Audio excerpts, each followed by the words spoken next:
y'all, it is the Southern Belle from Hell here, and welcome back to my channel. Today we are doing something a little bit different.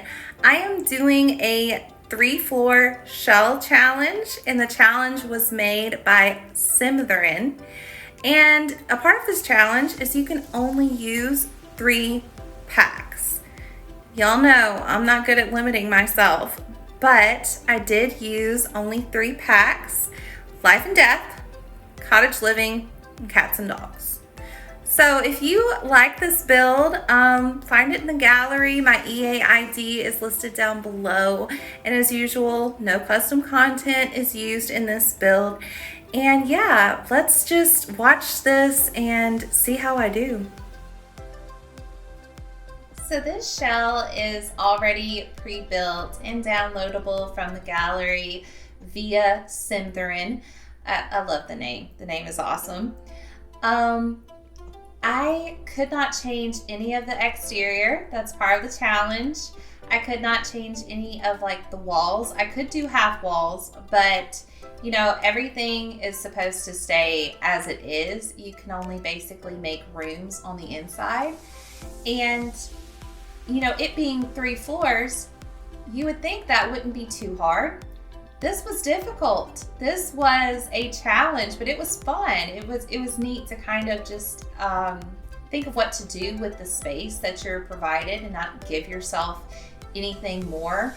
And it was neat to kind of just make up something that, you know, really could be anything.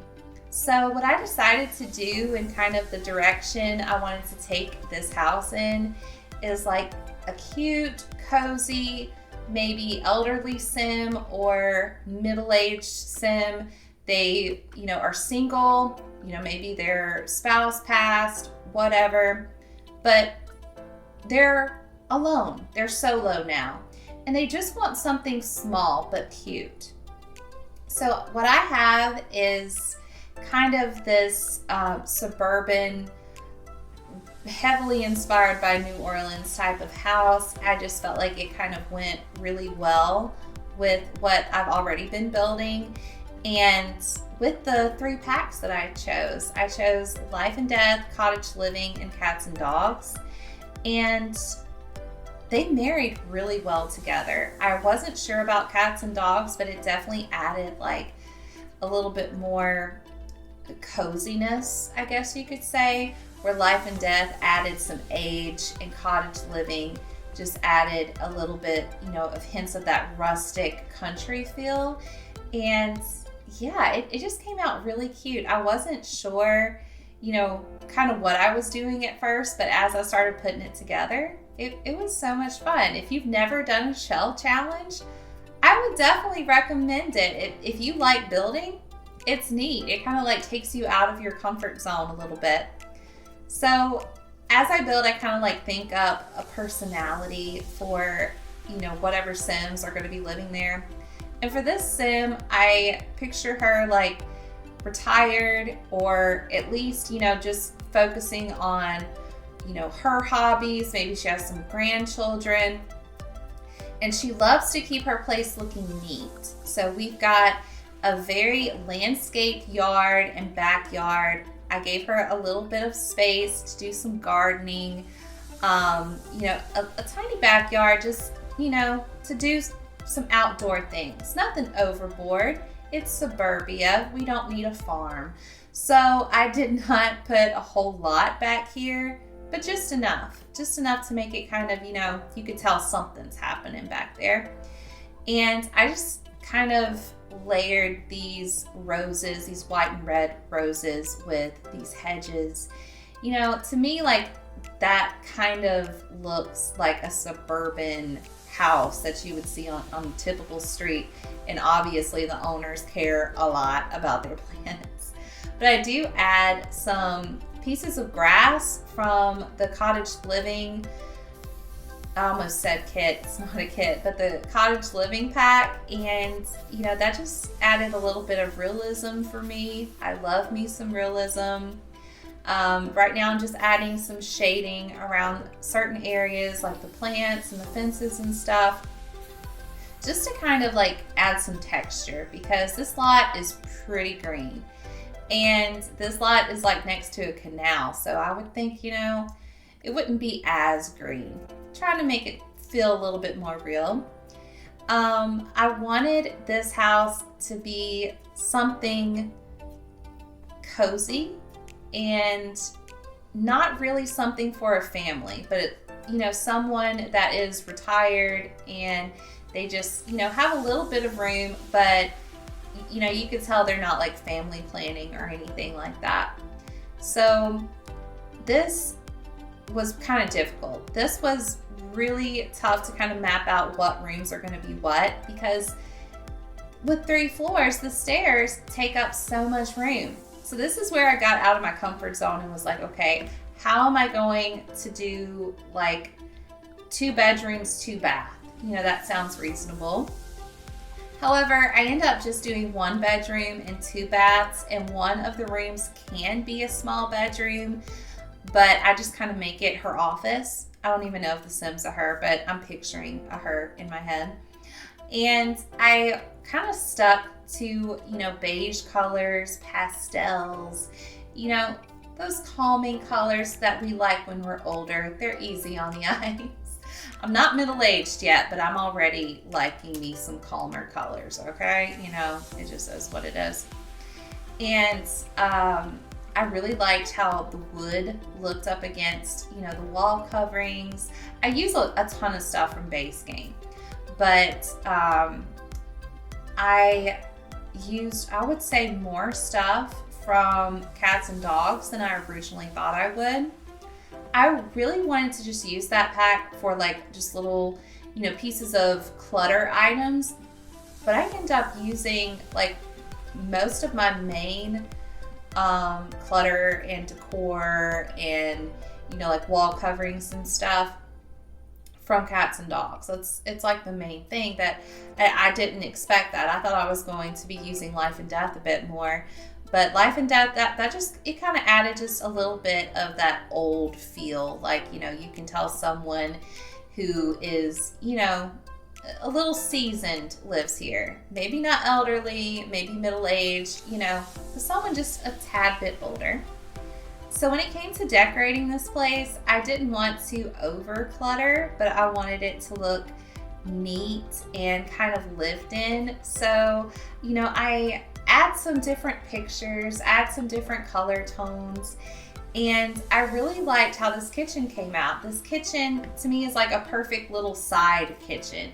Like, I can see this in, you know, an older person's home where, you know, they're not cooking for a huge family, but they have this kind of off to the side. And it just came out so cute. I was so proud of it, and I used the new, well, I guess it's not new anymore, but it's kind of new to me. These Base Game shaker counters and cabinets. And yeah, they turned out looking so freaking cute in this kitchen. Right now I'm just taking out like little clutter items that I'm going to use to clutter up the kitchen. You know, some little canisters, a lot of stuff from Cottage Living. Cottage Living just has the cutest stuff that you can use over and over and over. I swear, Cottage Living and Life and Death, they are my 2 favorite packs that we have gotten. It's making my life right now. But this kitchen just ended up being like, you know, very small and chill, and I can just picture like a little, you know, cute little lady that's enjoying her twilight years, you know, coming in here for some morning coffee. It was adorable. I did not have enough room though for like a dining area. That is one thing I do regret. I did not have a spot for her to, you know, sit and drink her coffee. But I do put a nice little bench outside, you know, kind of overlooking some of the gardening and stuff. So maybe she can drink her coffee out there. I don't know. I ran out of room. It's a challenge. So this little walkway, I just kind of cluttered it with a bookshelf, some paintings, and now we have a little tiny living room. I don't really see this sim doing a whole lot of couch sitting, TV watching, but it's there. You know, if someone comes over, we have this little space, and I wanted to make it just look really adorable. You know, like little knickknacks here and there. You know, it's very snug. It's a very small room, but you know, it's cozy. Like you can picture on, you know, Christmas or something, just cozying up in this little living room and watching, you know, some Christmas stories or something. I wanted to add something. I wasn't sure what, but I wanted to add something that I could put clutter on. So I put this shelf up here and lined it with books. We got, you know, some cookies next to the couch. You know, maybe she'd be eating all her cookies while watching her stories, something like that. I've created a whole personality for this sim, and I haven't even made this sim, but I feel like I should now. I wasn't sure what to do with the colors for the curtains, but since there's like a little bit of teal in that wallpaper, I decided to go that route, and I think it turned out pretty nicely. So I took out this little space so I could just kind of close off this area to the stairs, and right now I'm trying to think of some art to decorate this space. And so I just take out all these paintings with the same wood swatches, and I'm just trying to figure out, like, you know, how can I line them up? And I press down the Alt key so I can, you know, just drag it exactly where I want it to be. And yeah, maybe they're family members, maybe they're friends, you know, they don't live with us, we don't have room for them, but we have pictures of them, so we know who they are. Yeah, this house is definitely not big enough for more than 2 Sims. You know, maybe she's got a husband that she puts up with. I don't know. So now we are kind of just, you know, adding some surface pieces, adding some extra little bits of decor before we move on into this office that, if you want, it can be like another small bedroom. But I just make it into a little office. I decide to put a bookshelf, and I use the bookshelf from Life and Death. I like, you know, how it lights up a little bit in the middle. And just a little spot where, you know, we can do some work on the computer. Maybe she hasn't retired yet and she's got a little work from home job. A little, you know, radio, whatchamacallit. I always have a brain fart every time I do one of these videos. But yeah, she's got her music, she's got her notebook. She just has it all cozied out. And I decided to put like a little bathroom right off to this side, and maybe like guests can use it too, because I didn't have enough room to put a little bathroom downstairs.